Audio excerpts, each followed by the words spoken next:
Thank you for joining us today. Would you please join me and Pete and Annette Hasbrook in singing our national anthem? Pete, Annette. Oh, say, can you see by the dawn's early light what so proudly we hailed at the twilight's last gleaming, whose broad stripes and bright stars through the perilous fight o'er the ramparts we watched were so gallantly streaming, and the rocket's red glare, the bombs bursting in air, gave proof through the night that our flag was still there. Oh, say, does that star-spangled banner yet wave o'er the land of the free and the home of the brave?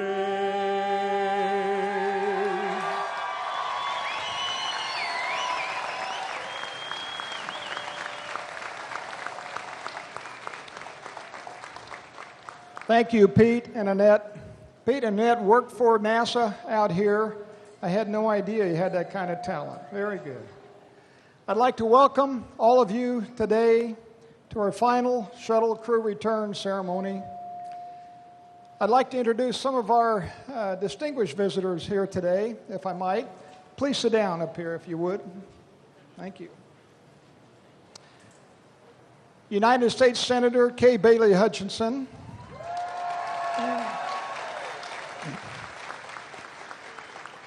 Houston Mayor Anise Parker.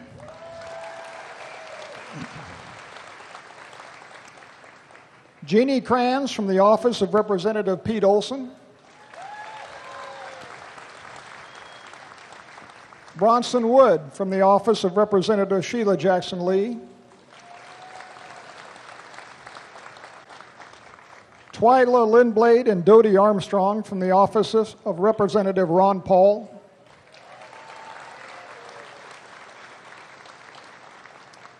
Terry Goodman, office of State Representative Larry Taylor.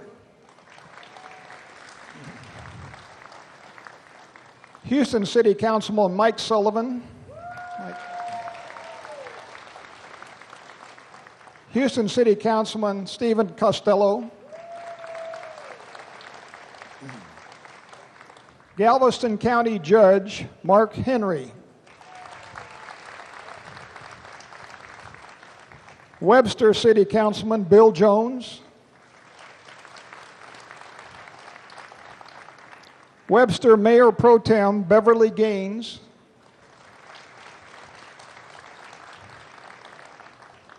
And Susie Allen, Office of Harris County Commissioner Jack Mormon.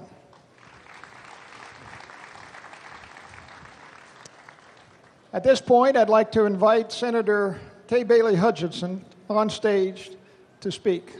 Senator?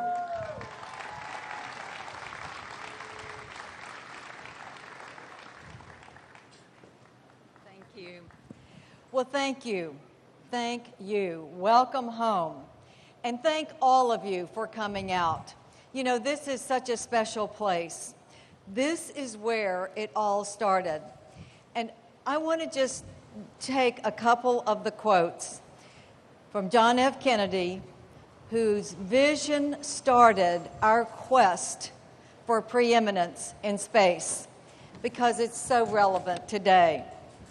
He said, "Why, some say, go to the moon? You might as well ask why we climb the highest mountain. Why 35 years ago did we fly the Atlantic? Why does Rice play Texas?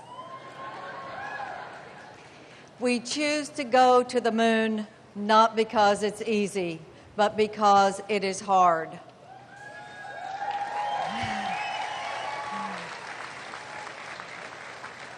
So we are here now at the end of an era, but not the end of Americans flying into space and finding out what's next.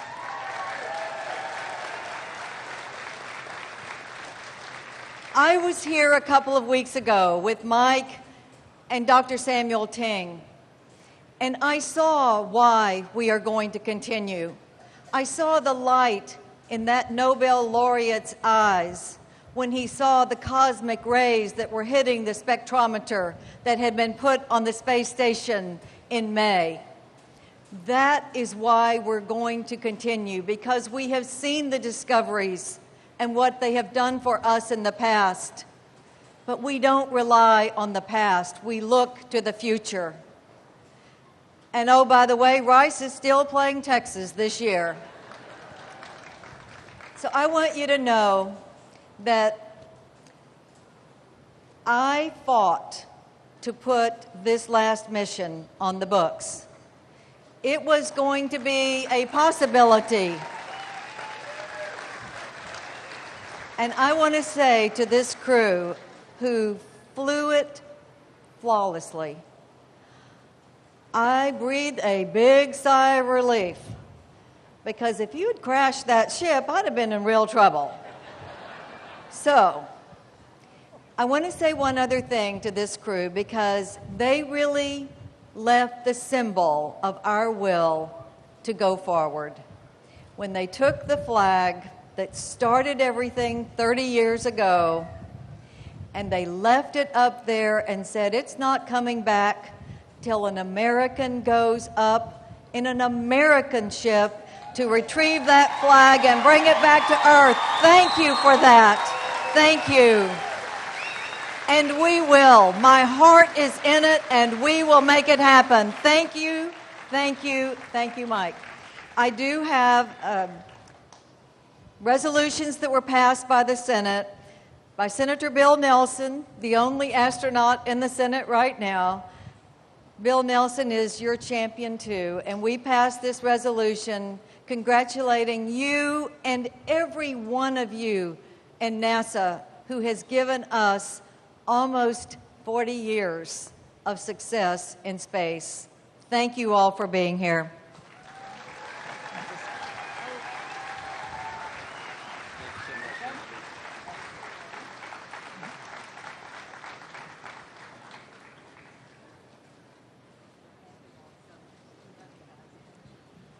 Okay, Senator, if you'd stay up here with us, please. Mayor Parker, would you please join us on stage?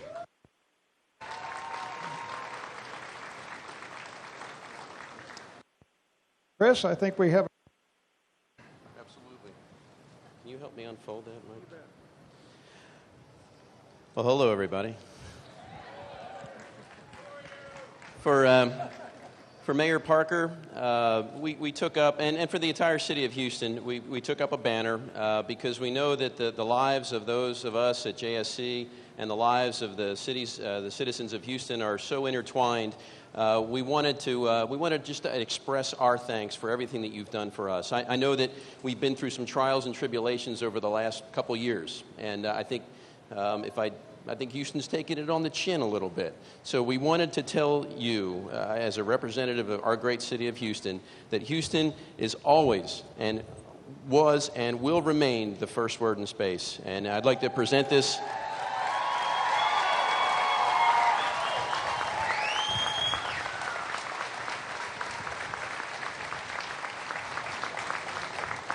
We flew this up with us, which is, notice all the folds. It was conveniently tucked in a very compact area of the space shuttle, but we brought it home, and we'd like to present this to you on behalf of the astronauts for the city of Houston.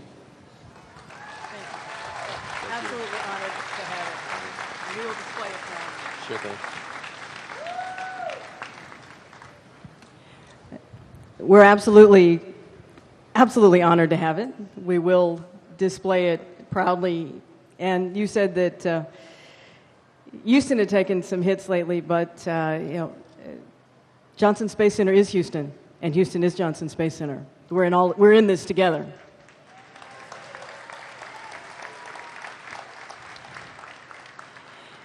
there's some phrases that many of us know, and they're from the Apostle Paul, and he said, I fought the good fight, I finished the course, I kept the faith. And in this last mission, STS-135, you finished the course, and you kept the faith with the American people.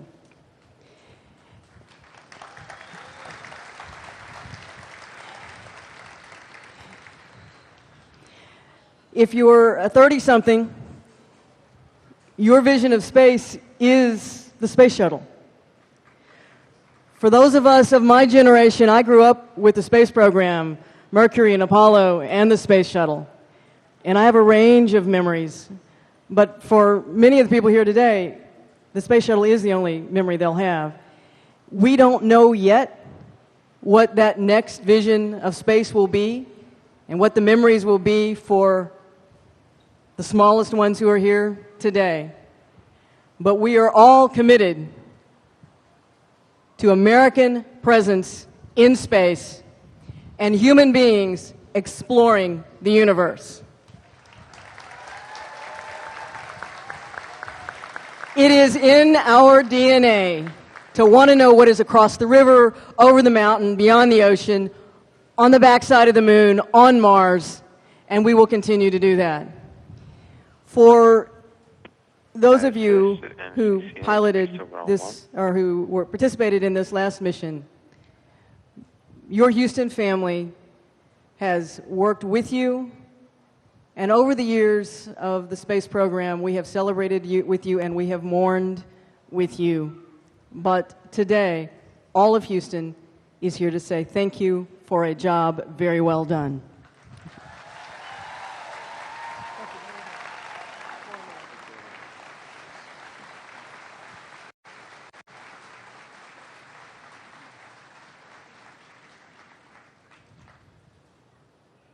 Thank you, Mayor Parker and Senator Hutchison.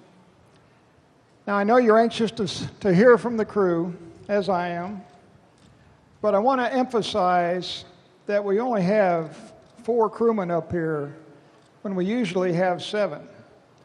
And yet they had the work to do of 7 crewmen up there, and this was a very, very busy flight. They offloaded thousands of pounds of badly needed cargo on the International Space Station, and by the way, loaded thousands of pounds of cargo back onto the shuttle to bring home. And they worked constantly to do that. And that was no small task. And we were amazed. In fact, we were joking at some of the mission management team daily meetings. We said, gosh, we could have been flying 4 crewmen all these years. We didn't want that to get out there, but they did an amazing job and an amazing crew up there. If we have to quit flying the shuttle, and we do, it's nice to go out on top, and you took us out on top.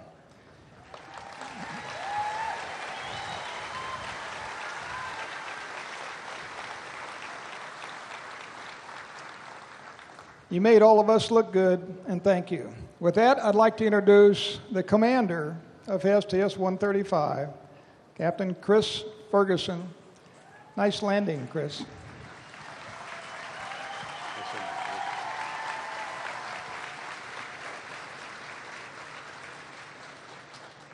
Well, thank you so much, and thank you all for coming out en masse like this. I think this is living proof that the dream is still alive and will remain alive through this little period of layoff, if you will, that we're going to have for the next few years.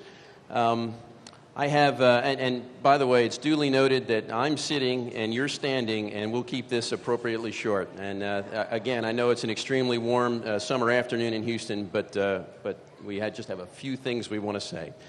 First, I have 3 key groups that we have to thank.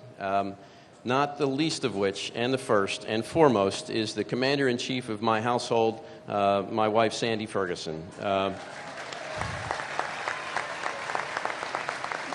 Sandy, you have let me follow my childhood dreams for a lot of years now, and for that I'm ever appreciative. And to my children, Laura, Eric, and Ian, you have the best mom in the universe, and you're great in your own right, and you're great because of your mom.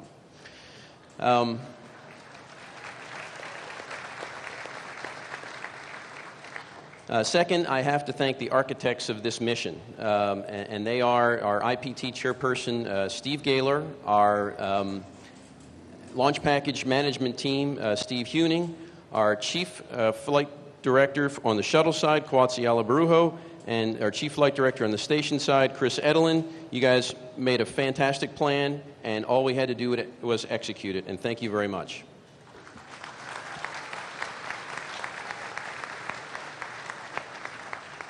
And then finally, the third group, you know, if I could go back 40 years and thank anybody who had anything to do with the architecture of the shuttle and the fact that it had trials and tribulations that we managed to work through over the last, I say 30, but it's really 40 if you consider how long it took to develop and then launch the space shuttle.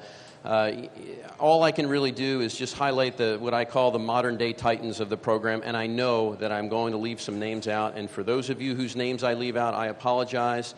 But I'm going to highlight John Shannon, Leroy Kane, Mike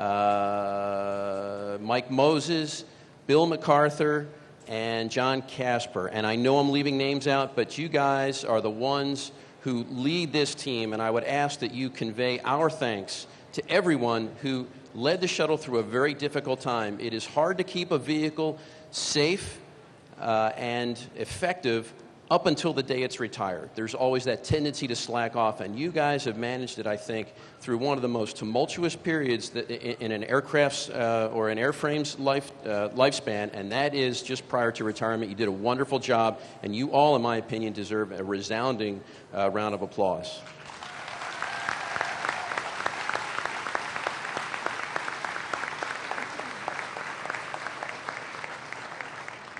We have, as a crew, have tried to keep things very upbeat and to keep it a celebration of, like I said, the trials and tribulations of the shuttle's 30 years. We have done fantastic things, and I know you've heard us talk about them. You know what they are. I don't need to repeat them. But there are going to be challenges. There's going to be some challenges as we go forward from here. And the challenge is going to be keep not only our focus on where we are headed, but to try to keep the American public focused as well. There was an interesting article in the Wall Street Journal this morning, and it began that in spite, and I'm paraphrasing, I don't remember the exact first paragraph, but it said that in spite of the additional attention paid to the final mission of the space shuttle, that the overall attention paid to the space program by the American public is still, I think the word they used was waning, but I can't remember exactly what it was. I would actually like to take the alternate tact, and that tact would be that if there is interest that's waning, and there is a certain degree of that, I would say that what we need to do is we need focus. We need a 10 or 20-year focus, a plan that cannot be deviated from. We need a very clear objective to go forward from this point.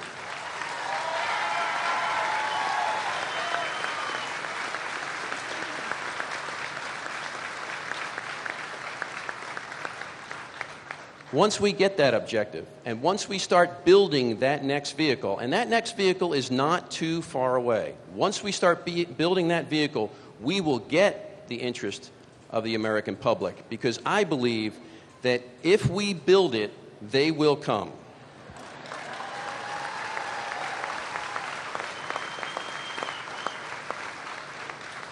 I just want to conclude by just illustrating how far-reaching the interest in what we do here in Houston here and what the interest in this final flight has been. I got a shout-out for our folks, our soldiers in Afghanistan. It's Corporal Tyler Ruiz Tyson of Friendswood. Hey, you're not in Afghanistan. I know we have a lot of our friends, perhaps relatives that are serving overseas. Well, these folks from the 3-2 Battalion, Lima Company, 3rd Platoon from Camp Lejeune have been watching this mission, and they vow that they follow NASA, and they followed every single step of the STS-135 on mission from the very beginning to the very end, and for that we thank you. And we thank you for your service.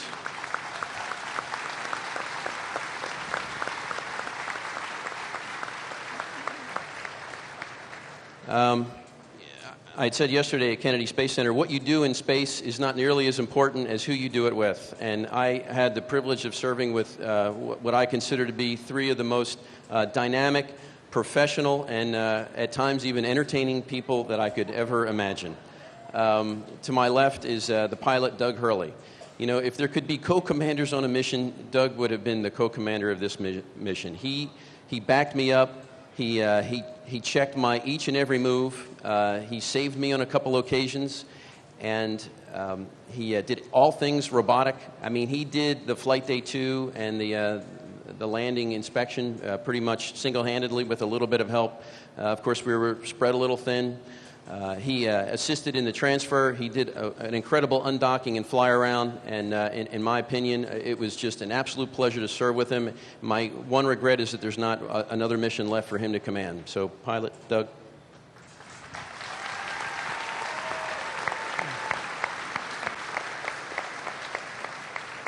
Thanks, Chris. I will also try to keep it really short, but there's one element of a shuttle mission that can't be ignored and is a huge part of a success or reasonable amount of success that you may have in orbit, and that is training. And we lucked out. We got the pick of the litter with our training team. Juan Garriga, you know, we can't thank you enough, and just to put a little bit more on this, you know, these folks knew that the end of the program was coming, and they chose to be our trainers till the end, and that is just true dedication. Sorry, my son wants to come up on stage, it looks like. We just you know, we'll thank them many, many times from here on out, and we've thanked them from orbit. But Juan, thank you so much. Your team, everybody, we really appreciate it. And then the other aspect, those of you that are familiar with shuttle training flow, you know, once your training team has their way with you and embarrasses you and makes you feel very tiny for making mistakes and challenges you, then they let us off to the integrated sim world, and our sim soups have their way with us. And Henry Lampazzi, Dave Petrie, Mike Jensen on the station side, and of course the wonderful Lisa Martinetti for Ascent and Entry. She had a lot of fun with us, and we can't thank those folks enough for the scripts that we got. And I felt like in all phases of flight we were well prepared, even with a smaller crew. So once again, thanks so much to the training folks.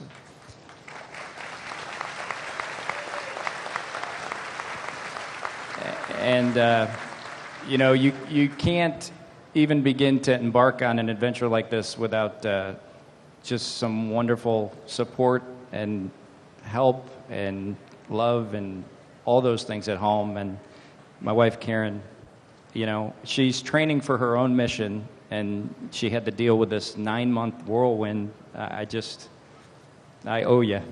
And we've got another couple years before yours starts, so I'm looking forward to it. And thanks so much for Jack, and I hope he comes back. With that, the centerpiece of the STS-135 crew is none other than Dr. Sandra Magnus. As we like to refer to her, I think we had several nicknames, nice nicknames, on orbit, but I think the Queen of Transfer sticks with me the most. We also, if she was on the Russian side, we called her the Tsarina of Transfer. But you know, when we docked, Sandy took over and basically became the de facto commander of the space station shuttle complex for those 8 days that we were there. I think it was 8 days. And just, there's nobody else, I think, in our office that could have pulled that off. And she's a great reason for the success of this mission. She was a pleasure to work with. And Sandy, take it away.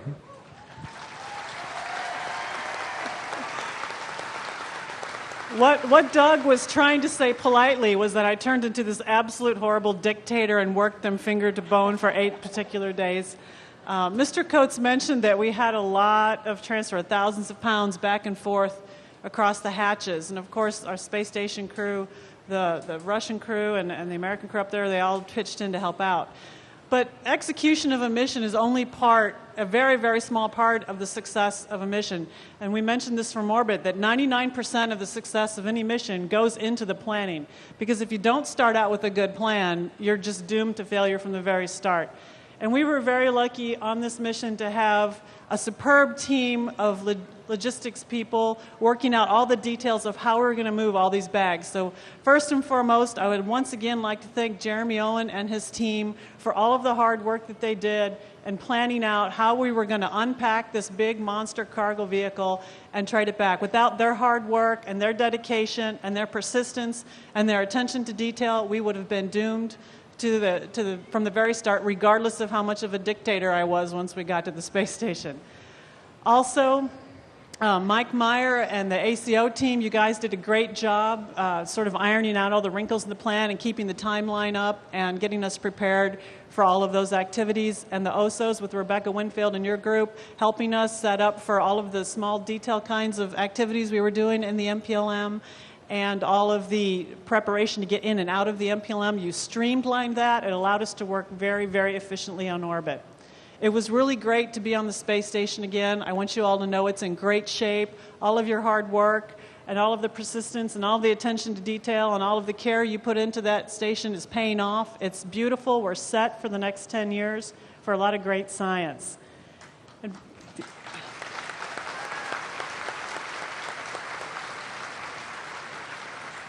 We felt like we had a part of each and every one of you up there with us, and hopefully we conveyed a little bit of that during the mission. And finally, I would like to thank my family for supporting me for so many years. My mom, who's here today, Rose Hall, my 2 sisters and my brother who aren't here, but they trooped down to Florida for every launch, and my sister even made it for the landing. And even though it's hard to watch someone you love launch off the planet in a rocket, they supported me all the way, and I really do appreciate it. So thank you very much.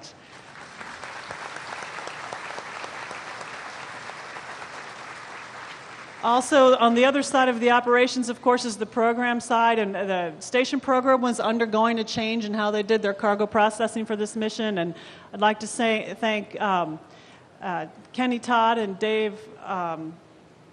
I'm Greg Dorth. Sorry, Greg, I'm having a blank moment up here. I'd like to thank you guys for all the help you gave us in getting access to the cargo before the mission so we could sort of plan with Jeremy and his team how to transfer it. That was very, very helpful, and it really helped us get our mission done. Finally, I would like to introduce Rex Walheim, our mission specialist, too. Rex was a pleasure to fly with. He stayed so calm. He was always there when you needed him. He was in the MPLM a lot, helping out with the nuts and bolts of the transfer. And being in the same class together, it was just great to share this experience with him. He was our EVA guru, and he had a tough job because he had to plan out all of the details of an EVA that he, in fact, was not going to conduct himself, and he did a spectacular job. So without further ado, I'll hand you over to Rex. Thanks, Sandy. Well, thank you. And I want to start out, too, by thanking my family in the front row, my boys, Alex and Jeffrey, and my wonderful wife, Margie. There's no way I could have done this crazy whirlwind training flow in 9 months if you hadn't made it so stable and wonderful at home. So thank you for that, and let me launch on this incredible rocket to orbit. And then if you've seen the pictures of our reentry, we come home basically inside a meteor. So it's pretty impressive. So thanks to that, and I do want to echo Sandy's thanks to the EVA team, Glenda Brown and her team. It was not easy working with 2 different crews, one on the ground, one up in space, and pulling off a complicated EVA.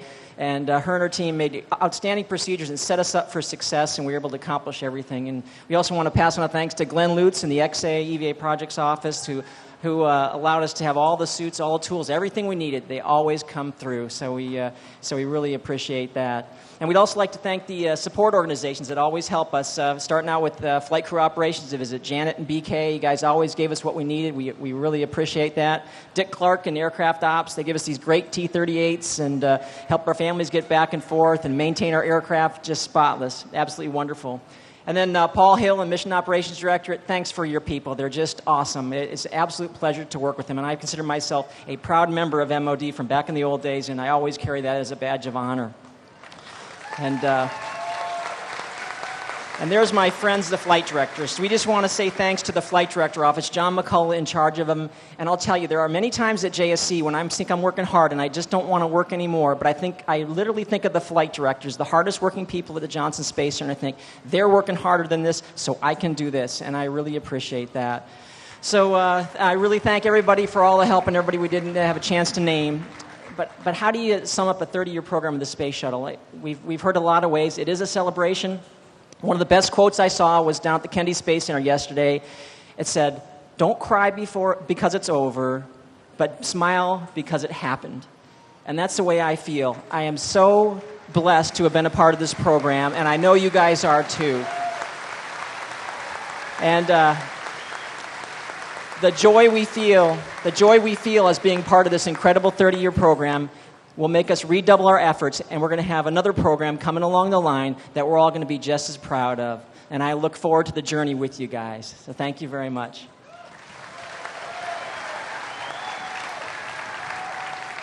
I got it. I want to extend my thanks, first of all, to the families, the spouses of this crew, and to the families and spouses of all the crews over the years, and the people that have worked so hard in the Launch Control Center, the Mission Control Center, building these orbiters. It's been an amazing family here at NASA to make it possible. I want to thank everybody who worked so hard over the last 30, 35, 40 years to make the shuttle program possible and so successful. We've lost some friends along the way, dear colleagues, that we'll never forget. I want to thank Senator Hutchison especially. We wouldn't be up here today celebrating this flight if it wasn't for Senator Hutchison.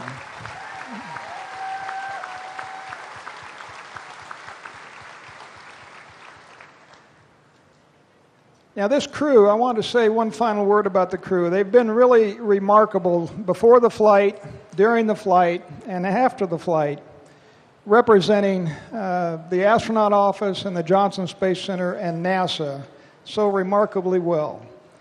They make us look really good. They're very thoughtful and considerate crew. They've recognized everybody, and they've gone out of their way to say thank you and respect everybody who's ever supported and worked on the space program.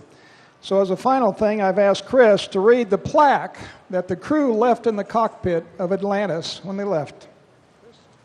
Thanks, Mike.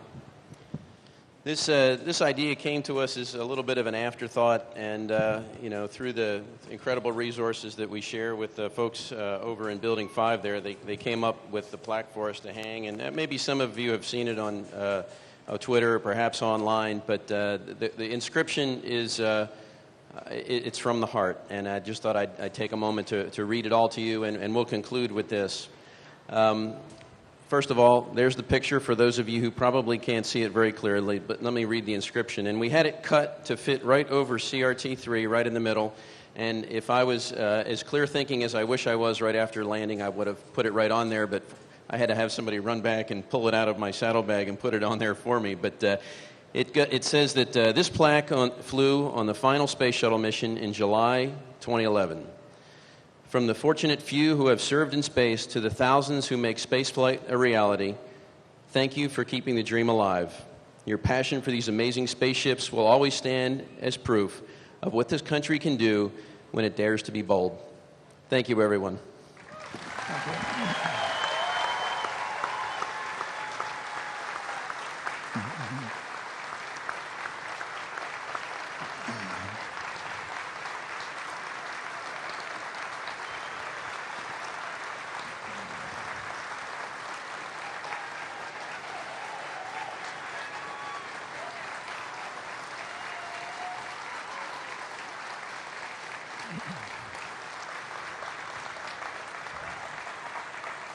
I want to thank everybody for coming out today.